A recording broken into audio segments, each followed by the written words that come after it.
मोनसे समनि बनरगाव दुलाराय बर' फरायसा आफादनि बिबान लानानै हाबा मावबोनाय लोगोसे BPBF आरो उननि समनि गोदानै दाफिननाय PCDR आरो दानि सोलिफुबाय थानाय प्रमद बर' दैदेननाय UPP राजखान्थि हान्जानि प्राइमारिनि सेक्रेटारि बिबान मावबोबाय थानाय बनरगाव गामिनि बांगाल मनजित दैमारिजों लोगोसे आइदेन ब्रह्म फाख्रय नार्जारि मोनहा गासै सा 20निख्रुइ बांसिन सुबुङा दतमा बियाबनि BTCनि EM रुबिराम नार्जारिजों आखाइ हमबोनायखौ नुनो मोनदों। थारैनो मा जालांनो हमखो UPP दोलोनि हेफाजाबगिरिफोरा दैबानायाव बान्दो गुगानाय एबा हा गिसिखानाय बायदि सानफा एफा गुगालांसिगोन नामा?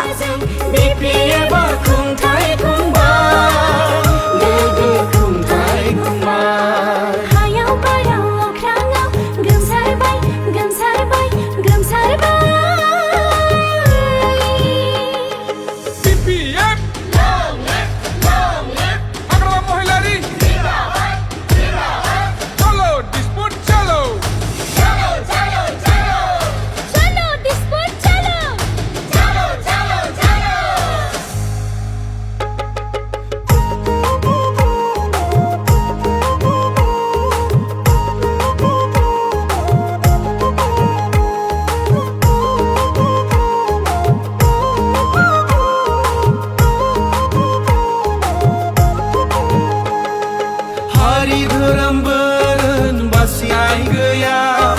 BPFनि